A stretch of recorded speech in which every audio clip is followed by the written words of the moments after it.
नमस्कार, मैं दीपक शर्मा, मेरे यूट्यूब मंच पर आपका स्वागत है। दोस्तों, पहली बार नायडू बाबू मोदी जी के एक बड़े फैसले से, एक बड़े प्रोजेक्ट से नाराज दिख रहे हैं। यानी जब से मोदी जी की सरकार बनी है, साल भर हुए, for the first time Naidu Babu उनसे खुश नहीं दिख रहे।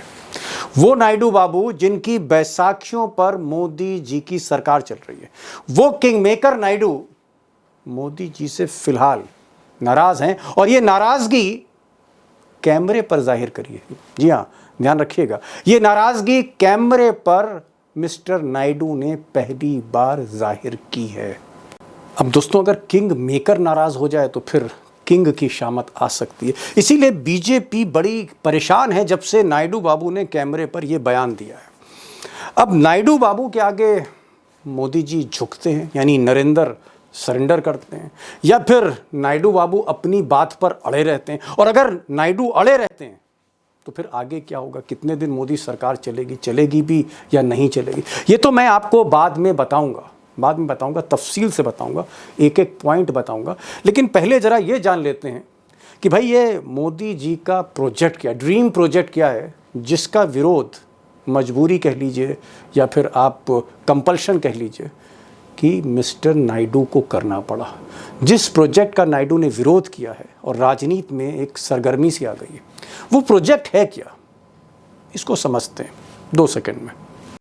अब दरअसल मोदी जी का जो प्रोजेक्ट है वो संसद से जुड़ा है, जिसके लिए मोदी जी ने जल्दबाजी में नई संसद बनाई। अब ये संसद सिर्फ इमारत नहीं है, इसके पीछे मोदी जी का प्लान है। और मोदी जी का प्लान ये है कि वो संसद की सीटें बढ़ाना चाहते हैं, लोकसभा की भी सीटें बढ़ाना चाहते हैं, राज्यसभा की भी सीटें बढ़ाना चाहते हैं। और ये सीटें आबादी के आधार पर, जनसंख्या के आधार पर वो सीटें बढ़ाना चाहते हैं। मसलन अभी लोकसभा में, इस वक्त लोकसभा की बात मैं कर रहा हूँ, 543 सीटें हैं और 2029 तक, यानी जब अगला इलेक्शन होगा, मोदी जी ये 543 सीटों को तकरीबन 846 तक ले जाना चाहते हैं। अब क्योंकि आबादी के आधार पर मिस्टर मोदी, बीजेपी, आरएसएस सीटें बढ़ाना चाहती है, तो जाहिर तौर पर आबादी जो बढ़ी है वो तो यूपी की बढ़ी है, हमारे यूपी की बढ़ी है, आपके बिहार की बढ़ी होगी, मध्य प्रदेश की बढ़ी है, राजस्थान की बढ़ी, उत्तर भारत की जो जनसंख्या है वो तेज़ी से बढ़ी है 25-30 वर्षों में। दक्षिण भारत की उतनी नहीं बढ़ी। तो जाहिर तौर पर सीटें कहाँ की बढ़ रही हैं, उत्तर प्रदेश की बढ़ रही हैं, राजस्थान की बढ़ रही हैं, बिहार की बढ़ रही हैं, मध्य प्रदेश की बढ़ रही हैं, और भी उत्तर भारत के जो राज्य हैं उनकी बढ़ रही हैं। और सीटें घट कहाँ रही हैं, या यूँ कहें सीटें बढ़ कहाँ नहीं रही, आंध्र प्रदेश में, तमिलनाडु में, तेलंगाना में, कर्नाटक में, केरल में। और इसीलिए मिस्टर चंद्रबाबू नायडू नाराज हैं। उनको लगता है कि अगर आंध्र प्रदेश की सीटें कम की जा रही हैं, तेलंगाना की सीटें कम की जा रही हैं, तो फिर ये राजनीति है। और आंध्र प्रदेश में इसको लेकर एक उबाल है। सिर्फ आंध्र प्रदेश में नहीं, पूरे दक्षिण भारत में उबाल है। यानी आप कह सकते हैं कि एक कन्फ्रंटेशन की स्थिति में मिस्टर नायडू मोदी जी के साथ आ गए सीटों के बंटवारे को लेकर। अब दोस्तों, अभी तक ये जो साल भर का वक्त गुजरा है, चाहे मोदी जी कोई भी फैसला लेते हैं, यहाँ तक कि वक्फ तक में मिस्टर नायडू कहीं ना कहीं बेमन से मोदी जी के साथ चले गए। लेकिन अब क्योंकि सवाल राजनीति का है, आप आंध्र प्रदेश की अगर सीटें ही कम कर देंगे, उसका रिप्रेजेंटेशन ही कम कर देंगे पार्लियामेंट में, तो आंध्र प्रदेश के लोग कैसे बख्श देंगे नायडू को। तो सवाल अस्तित्व का था, सर्वाइवल का था। और वो नायडू जो अपने बेटे को 2029 के बाद मुख्यमंत्री बनाना चाहता है, वो कैसे जीतेंगे इलेक्शन, मिस्टर नायडू। तो नायडू के अस्तित्व का सवाल था। इसलिए पहली बार हैदराबाद में एक उन्होंने इंटरव्यू दिया द प्रिंट को, और उस इंटरव्यू में कैमरे पर मिस्टर नायडू ने कहा कि मोदी जी को ये जो सीटें बढ़ाने का मामला है, इसको फ्रीज करना पड़ेगा। फ्रीज, FREEZ, फ्रीज करना पड़ेगा, यानी टाल देना पड़ेगा, उसको टालना पड़ेगा। और अगर मोदी टाल नहीं सकते, और अगर मोदी इस पूरे प्रोजेक्ट को टाल नहीं सकते, तो फिर नायडू बाबू ने एक दूसरा विकल्प दिया। और दूसरा विकल्प क्या है, वो कहते हैं कि भाई आबादी के आधार पे आप सीटें नहीं बढ़ाएंगे, क्योंकि यूपी, बिहार, मध्य प्रदेश, इसकी आबादी तो बहुत ज़्यादा है, और हमने तो परिवार नियोजन किया, हमने तो पॉपुलेशन कंट्रोल की, तो आप सज़ा क्यों दे रहे हैं। इसलिए आबादी के आधार पर सीटें आप नहीं बढ़ाएंगे। या तो फ्रीज करिए प्रोजेक्ट, और अगर बढ़ानी है तो फिर अनुपात में जितनी सीटें आप उत्तर प्रदेश की बढ़ा रहे हैं, बिहार की बढ़ा रहे हैं, मध्य प्रदेश की बढ़ा रहे हैं, राजस्थान की बढ़ा रहे हैं, उत्तराखंड की बढ़ा रहे हैं, छत्तीसगढ़ की बढ़ा रहे हैं, उतनी सीटें फिर आप उसी अनुपात में, उसी रेशियो में आप आंध्र प्रदेश की भी बढ़ाइए, तेलंगाना की बढ़ाइए, बाकी दक्षिण भारत के जो राज्य हैं उसकी भी बढ़ाइए। अब एक अजीबो गरीब ऑफर मिस्टर मोदी को नायडू साहब ने दे दिया है। अब दोस्तों मोदी जी के लिए समस्या हो गई है, बल्कि यूँ कह सकते हैं कि मोदी जी एक ऐसे दोराहे पे खड़े हैं जहाँ उनको समझ ही नहीं आ रहा है कि इधर जाएं या उधर जाएं।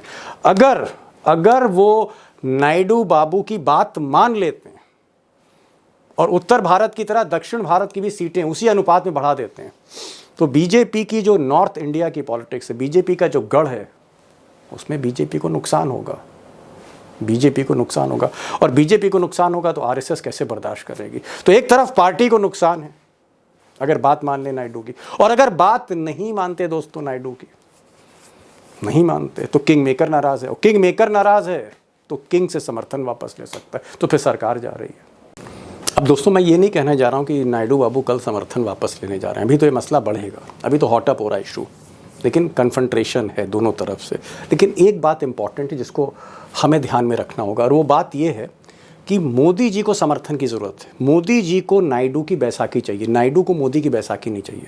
ग्रांट व्रांट मिलती रहे ठीक है, और मोदी के बाद जो भी सरकार आएगी मिस्टर नायडू तो पावरफुल रहेंगे 2029 तक। तो मिस्टर मोदी को नायडू की बैसाखी चाहिए, नायडू को बैसाखी नहीं चाहिए, क्योंकि उनकी जो सरकार आंध्र प्रदेश में वो इंटैक्ट है, बहुमत में है, बहुमत में छक के वोट सीटें मिली हैं मिस्टर नायडू की पार्टी टीडीपी को। इसलिए टीडीपी 2029 तक पूरी तरह स्थिर है। अगर वो समर्थन वापस ले भी लेती है, मिस्टर नायडू की राजनीति में कोई असर नहीं पड़ने वाला। और सबसे बड़ा सवाल है कि आप मिस्टर नायडू बाबू की आप टाइमिंग देखिए। जिस वक्त मोदी सबसे ज़्यादा कमज़ोर हैं 10 मई के बाद, जब ट्रंप उनके पीछे पड़ा है और चीन पीछे पड़ा है, और जब मोदी जी दुनिया में अलग थलग हो रहे हैं, उस वक्त वो टाइमिंग चुनी है नायडू बाबू ने। नायडू बाबू ये जो बात है ये महीने भर पहले भी कह सकते थे, 2 महीने पहले कह सकते थे, अब क्यों उन्होंने बात करी? क्या वो मिस्टर मोदी को एक कंप्रोमाइज़ टेबल पर लाना चाहते हैं? क्या कंप्रोमाइज़ होने की गुंजाइश है या फिर गुंजाइश नहीं है? एक बड़ा सवाल ये भी है, इसका मैं आगे जवाब दूंगा। लेकिन दोस्तों इस पूरी कहानी में एक एंगल में और ऐड करना चाहता हूँ, क्योंकि बात किंग मेकर्स की चल रही है, मिस्टर नायडू की चल रही है, तो जो दूसरे किंग मेकर हैं नीतीश साहब, इनकी भी बात कर ली जाए। अब ये भी क्राइसिस में, ये क्राइसिस में इसलिए हैं क्योंकि थोड़ी सी तबीयत नहीं सही है, और लोग ऐसा कह रहे हैं कि मिस्टर नीतीश कुमार का ये आखिरी चुनाव है। 3-4 महीने बाद, 4-5 महीने बाद बिहार में निर्णायक चुनाव होना है, और मुख्यमंत्री दोबारा बनेंगे इसकी उम्मीद बहुत कम है। और चूंकि नीतीश कुमार के बेटे राजनीति में अब तक नहीं आए हैं, इसलिए नीतीश कुमार के रिटायर होते ही, नीतीश कुमार की पारी समाप्त होते ही जेडीयू भी समाप्त हो सकती है, जेडीयू भी स्प्लिट हो सकती है। तो मोदी जी की आप स्थिति समझिए, 2 ही किंग मेकर हैं जिनकी बैसाखियों पे मोदी जी चल रहे हैं। एक किंग मेकर नायडू बाबू, वो नाराज़ हैं और एक बड़े प्रोजेक्ट को लेकर नाराज़ हैं, और जो दूसरे किंग मेकर हैं वो रिटायर होने के कगार पर है। स्थिति समझिए मोदी जी की। दोस्तों आज का सवाल तो वाकई बड़ा मुश्किल है, क्योंकि मोदी क्राइसिस में है, और ये क्राइसिस बढ़ती हुई दिख रही, क्योंकि नायडू बाबू ने एक तरह से विरोध कर दिया है मोदी जी का एक बड़े प्रोजेक्ट को लेकर, और नायडू के साथ साथ नीतीश कुमार हैं वो रिटायरमेंट के कगार पर हैं। सवाल इस बात का है कि आने वाले समय में फिर होने क्या जा रहा है। उस सरकार का जो समर्थन से चल रही है, वो सरकार जो अल्पमत में है, क्या होने जा रहा है। सवाल मुश्किल था और मुश्किल है, मुश्किल रहेगा। इसलिए 2 खास मेहमान मैंने बुलाए, दोनों ही महारथी हैं। एक साहब जो हैं वो हैदराबाद से जुड़ रहे हैं, मोहन गुरुस्वामी, वो नायडू बाबू की रग रग से वाकिफ़ है, तब से जानते हैं जब पहली बार विधायक बने मिस्टर नायडू, 40-45 साल पहले की गाथा है। तो मोहन गुरुस्वामी को सुनिएगा। अब साउथ इंडियन है, थोड़ा हिंदी पर आप कंप्रोमाइज़ करिएगा, हिंदी बोलेंगे वो, थोड़ा सा गौर करके सुनिएगा, ये आपसे गुजारिश है। उसके अलावा विनोद शर्मा साहब हैं। विनोद शर्मा साहब हिंदुस्तान टाइम्स के पॉलिटिकल एडिटर हैं और एक बहुत सीनियर फेस हैं पॉलिटिकल जर्नलिज्म के। मैंने उनको भी बुलाया है, उनको भी सुनिए और एक पिक्चर जो है देखने की कोशिश करिए। आने वाले समय में क्या बीजेपी के दिन अच्छे नहीं हैं? Not happy days for BJP and mister Modi. नहीं, यहाँ पर विनोद जी जो सवाल है, कुछ महीने पहले नायडू बाबू दिल्ली आए थे, एयरपोर्ट पर पत्रकारों ने पूछा कि भाई ये जो सीटों का बंटवारा है जिसमें दक्षिण भारत के राज्यों का नुकसान हो रहा है, आपका इस पर क्या कहना है? आंध्र प्रदेश का भी नुकसान होगा, तमिलनाडु का भी होगा, इन सीटों के बंटवारे पे आपका क्या कहना है? तो उन्होंने कहा, नायडू बाबू ने कहा कि नहीं नहीं, मैं इस सवाल का जवाब बाद में दूंगा, अभी ये जरूरी नहीं है, अब इट्स नॉट वेरी इंपॉर्टेंट। और वो चुप हो गए, सवाल को टाल गए। आज वो कैमरे के सामने बोल रहे हैं कि नहीं, इसमें फ्रीज करिए, इसको लागू मत करिए।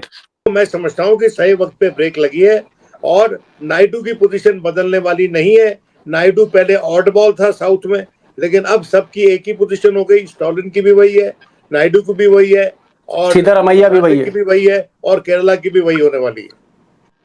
नहीं, आपको क्या लगता है कि जो जो स्टेटमेंट दिया है, अब मोदी के लिए मुश्किल होगी? अगर नायडू अपोज कर रहे हैं तो क्या मोदी हिम्मत कर पाएंगे? ये मैं जानना चाह रहा हूं। देखिए, ये काम तो होना है, दिस इज कॉन्स्टिट्यूशनली मैंडेटेड, लेकिन सरकार के पास अधिकार है कि फ्रीज कर दे नंबर ऑफ सीट्स। सरकार के पास अधिकार है कि आज के दिन डिलिमिटेशन ना करें, जैसा कि पहले हुआ, 2 बार पहले हुआ, तो तीसरी बार भी हो सकता है। तो मेरा ये मानना है कि एक तरह से संकट टला है, लेकिन क्या पता अगर सरकार का रवैया, केंद्र की सरकार का रवैया सेम नहीं होगा और दूसरा होगा, तो हो सकता है फिर शोडाउन हो जाए। बड़ी बात जो जो जो छन कर सामने आ रही, विनोद जी जो बोल रहे हैं, वो कह रहे हैं कि भाई एक तरह से ब्रेक तो लगाई है नायडू ने, और नायडू ने जो कुछ कहा है वो लाइन नायडू की वही लाइन है जो तमिलनाडु या दक्षिण भारत में जो विपक्ष की सरकारें हैं उनकी जो लाइन है वही लाइन दी है, और मोदी जी को तय करना पड़ेगा। और मोदी जी मुझे लगता है कि शायद अफोर्ड ना कर पाए कि वो नायडू की बात टाल दें या इनकार कर दें। मोहन गुरुस्वामी साहब से पूछते हैं। मोहन सर, मेरी बीजेपी के कुछ नेताओं से, लीडर से बात हुई थी, और उनका ये कहना है कि भाई जनसंख्या के हिसाब से उनका अभी भी मानना है कि जिस स्टेट की पॉपुलेशन ज्यादा है, पॉपुलेशन के हिसाब से सीटें बढ़ाई जाए। नायडू बाबू कह रहे हैं कि पॉपुलेशन के हिसाब से सीटें ना बढ़ाई जाए।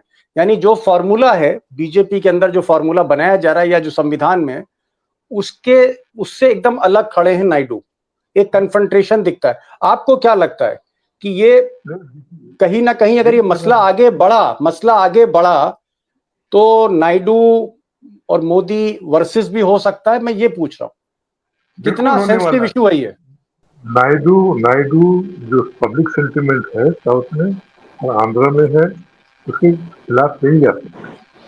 अगर वो पॉलिटिक्स में रहना चाहते हैं, अगला चुनाव जीतना चाहते हैं, अपने बेटे को मुख्यमंत्री बना के देखना चाहते हैं, तो इसको वो पोजिशन वेरी क्लियर कर दी। तो आज कर दिए, अपने पार्टी की जगह साफ कर ली। क्या क्या एक सवाल मैं विनोद जी के पास आ रहा हूं। एक सवाल इसी में एक सप्लीमेंट्री पूछ रहा हूं। जो आज आपने कहा कि पहली बार मिस्टर नायडू ने पोजीशन क्लियर करी है, ये जो पोजीशन नायडू ने ली है, जो मोदी के अगेंस्ट ही कह सकते हैं हम, क्या इस पोजीशन से वो पीछे जाएंगे, पीछे हटेंगे, कंप्रोमाइज कर सकते हैं, या जो पोजीशन आज उन्होंने स्टैंड ले लिया है उसी स्टैंड पर रहेंगे? ये इस स्टैंड पे डटे रहेगा, क्योंकि उसको कोई ऑल्टरनेटिव नहीं है। हाँ, सही बात है। बड़ी बात मोहन गुरुस्वामी साहब ने कही। मोहन गुरुस्वामी आज से 40-45 बरस से नायडू बाबू को जानते हैं, और एक बार इन्होंने मुझे बताया था खुद कि नायडू बाबू को मुख्यमंत्री के बंगले में खुद लेके आए दरवाजे से, क्योंकि संतरी जो था वो नायडू बाबू को नहीं पहचान रहा था, ये उन्होंने कहा, तो खुद लेके आए और मुख्यमंत्री से मिलवाया। 40-45 साल पुराना किस्सा बताया था इसमें। और ये कह रहे हैं, मोहन गुरुस्वामी कह रहे हैं कि नायडू ने जो स्टैंड ले लिया मोदी का जो फॉर्मूला है उसके अगेंस्ट, उससे अब वो पीछे नहीं हटेंगे, क्योंकि उनके पास कोई विकल्प नहीं है। अगर वो मोदी के साथ जाते हैं, बीजेपी के साथ जाते हैं, तो आंध्र प्रदेश में उनकी सत्ता कमजोर होगी, ये वो कह रहे हैं, इसलिए वो मजबूरी है। विनोद जी, बड़ा बड़ा इंपॉर्टेंट सवाल पूछ रहा हूं, क्योंकि इसी पर सब कुछ है, टिका हुआ है। किंग मेकर और किंग के बीच जो रिश्ते, नायडू और मोदी के रिश्ते इसी सवाल पर टिके हुए हैं। क्या नरेंद्र मोदी कंप्रोमाइज करेंगे और नायडू की बात मानेंगे, झुकेंगे नायडू के आगे? ये मैं जानना चाह रहा हूं। और अगर नहीं झुकते तो फिर क्या है? देखिए, ऐसा है, कुछ ऐसे मसले होते हैं जिस पे कॉम्प्रोमाइज नहीं किया जा सकता। इंटरनेशनल पॉलिटिक्स में भी कभी कभी जब सरकारों पे दबाव होते हैं तो बताया जाता है उन मुल्कों को जो दबाव बना रहे होते हैं कि ये दबाव आप मत बनाइए, क्योंकि इसके चलते हमारी सरकार ही नहीं रहेगी। और जब सरकार नहीं रहेगी तो हम क्या मदद करेंगे आपकी, हम कैसे इम्प्लीमेंट करेंगे उसको। The same applies in this case. Okay अगर इस पे चंद्रबाबू कॉम्प्रोमाइज करता है, उसकी सरकार नहीं रहेगी, जनता रिवोल्ट करेगी। और वो जो वाईएसआर का बेटा है वो मूर्छावस्था में मरा नहीं है राजनीतिक तौर पर। तो और अगर मोदी कंप्रोमाइज नहीं करते तो फिर मोदी की सरकार जा रही है। देखिए नहीं, मोदी कॉम्प्रोमाइज को, मोदी को क्या दिक्कत है? ये मोदी जी की अभी सरकार है जो 29 तक रहेगी है, और अब उसको उसको मुलतवी कर दे, जैसे कि कह रहा है, क्या कहते हैं, स्टालिन कह रहा है कि 2035 तक, 2050 से तक 2050 तक कर दो। तो जी देखिए, आप कॉन्स्टिट्यूएंसी रीवर्क करते रहिए, नंबर ऑफ सीट्स मत बढ़ाइए, या फिर बढ़ानी है तो प्रोपोर्शनेटली बढ़ाइए। इसके ओके जरिए हैं, इसमें कोई अडिक पोजीशन लेने की जरूरत नहीं है। जी जी जी मोहन जी, जिस इंटरव्यू का भी जिक्र मैंने किया और विनोद जी ने भी कहा, इस इंटरव्यू में मिस्टर नायडू ये कह रहे हैं कि भाई अगर सब कुछ ठीक रहा तो हम 2029 के बाद भी बीजेपी को सपोर्ट कर सकते हैं, लेकिन अगर सब कुछ ठीक रहा, यानी अगर सब कुछ ठीक नहीं है तो किसी भी वक्त मिस्टर नायडू जो है वो पुनर्विचार कर सकते हैं, ये उनका कहना है। क्या आपको लगता है कि ये इशू एक बोन ऑफ कंटेशन है, गले की हड्डी बन सकता है अगर एक कन्फ्रंट्रेशन हो गया नॉर्थ वर्सेस साउथ, अगर ऐसी स्थिति है तब क्या होगा? क्या नायडू आंध्र प्रदेश का इंटरेस्ट देखेंगे? उनके लिए बीजेपी इंपॉर्टेंट है या आंध्र प्रदेश इंपॉर्टेंट है, मिस्टर मोहन गुरुस्वामी? वो जो भी है वो आंध्र प्रदेश की वजह से है। अगर आंध्र प्रदेश इम्पोर्टेंट नहीं है तो उनकी छुट्टी हो जाएगी। और नायडू की भी बियॉन्ड 2032 विजन है ना, वो अपने बेटे को देख रहा है, अगला मुख्यमंत्री उसको बना के जाएगा, बनाने की ख्वाहिश करता है। ये पॉलिटिक्स जो है बिल्कुल चेंज होगी, डायनास्टिक भी होंगी, तो अपनी डायनास्टिक को भी कायम करके रखना है। तो अगर वो इंटरेस्ट है उसको, तो इस पे पोजीशन लेना डेफिनेट है, अनिवार्य है, उसको और रास्ता ही नहीं।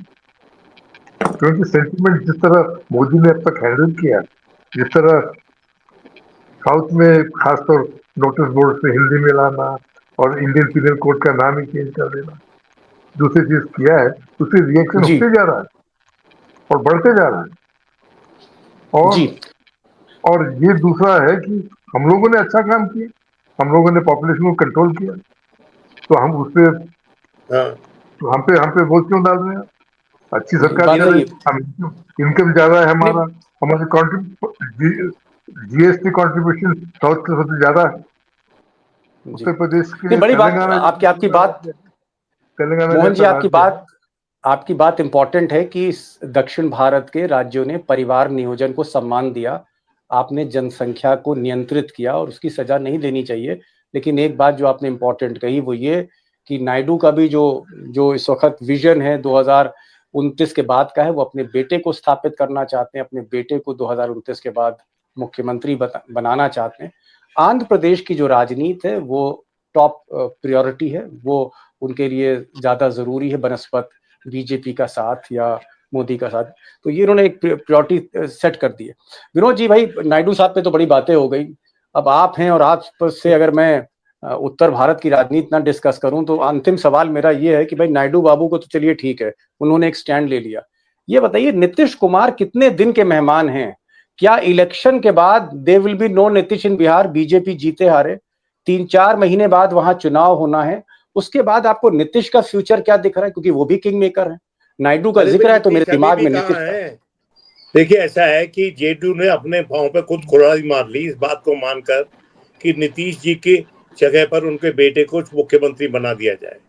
अगर उनका बेटा मुख्यमंत्री बन जाता है और अगले इलेक्शन के बाद भी उसकी नुमाइंदगी हो जाती है तो जेडीयू जिंदा हो जाती। लेकिन आज के दिन नीतीश कुमार जी जो हैं वो खुद स्वयं भी मुख्यमंत्री नहीं है। जिस तरह के से उनकी कॉग्निटिव फैकल्टीज का डिक्लाइन हुआ है, जी जो लग रहा है, बार बार लगता है, मानसिक तो रूप से जी उसके हाँ चलते प्रॉब्लम्स है। नीतीश जी का नाम है, सिर्फ सरकार कोई और चला रहा है। और ये इस देश की बदकिस्मती है कि one of the most important states in this country is being run in the name of mister Nitish Kumar. But not by अगर नीतीश कुमार। अगर 4 महीने बाद चुनाव है, 4-5 महीने बाद मान लीजिए बीजेपी जीतती है, जो भी जीतता है, नीतीश कुमार मुख्यमंत्री नहीं बनते, तो जनता दल यूनाइटेड का फ्यूचर क्या है? क्या वो मर्ज हो जाएगी बीजेपी में, या सेकुलर और नॉन सेकुलर वो एक स्प्लिट हो जाएगा उसमें? उसका फ्यूचर क्या उसको देख रहे हैं? उसका बेटा जिंदा रख सकता है, नीतीश कुमार का बेटा जिंदा रख सकता है, क्योंकि बाकी जो उनके अहम लीडर है वो ऑलरेडी बीजेपी की गोद में जाके बैठ चुके हैं। ललन सिंह तो बीजेपी की गोद में ही है। जी हाँ, उनको भी आपको पता है अध्यक्ष पद से हटा दिया था नीतीश कुमार ने। किन कारणों से हटाया था ये पता है लोगों को, और उसकी जी अब ये संभावना ये थी कि वो भी बीजेपी के हाथ में कठपुतली बन गए थे। तो जनता जी दल यूनाइटेड जो है अपनी अस्तित्व ऑलरेडी खो चुका है, उसकी जो एंटिटी मर्ज हो चुकी है बीजेपी में। सिर्फ नीतीश जी को दिखा दिखा के उनके नाम पे वोट जी लेंगे और उसके बाद जी। नीतीश जी को थैंक यू कर दिया जाएगा।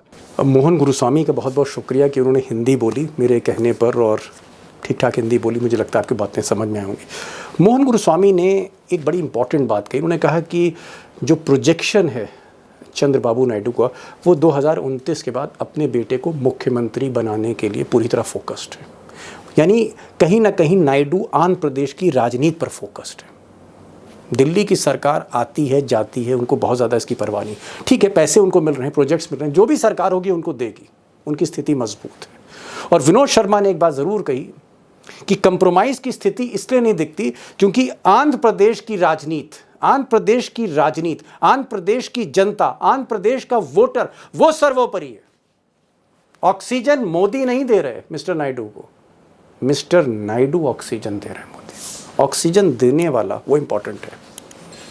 ये कहानी का एक, आप कह सकते हैं, एक पहलू है। बहरहाल ये वीडियो आपको कैसा लगा इस पर ज़रूर प्रतिक्रिया देगा, ये मेरी आपसे रिक्वेस्ट है। और कमेंट बॉक्स पर कमेंट ज़रूर लिखिएगा अपनी प्रतिक्रिया की, सो दैट आगे चल के मुझे स्टोरी आइडियाज़ पता रहें आपको क्या पसंद है क्या नापसंद है। और अगर आपने इस चैनल को अभी भी आपने सब्सक्राइब नहीं किया तो प्लीज़ सब्सक्राइब करिए और लाइक करिए, और अपने दोस्तों से भी कहिए कि वो इस चैनल को सब्सक्राइब करें। फिर मिलते हैं एक और वीडियो के साथ, तब तक के लिए नमस्कार।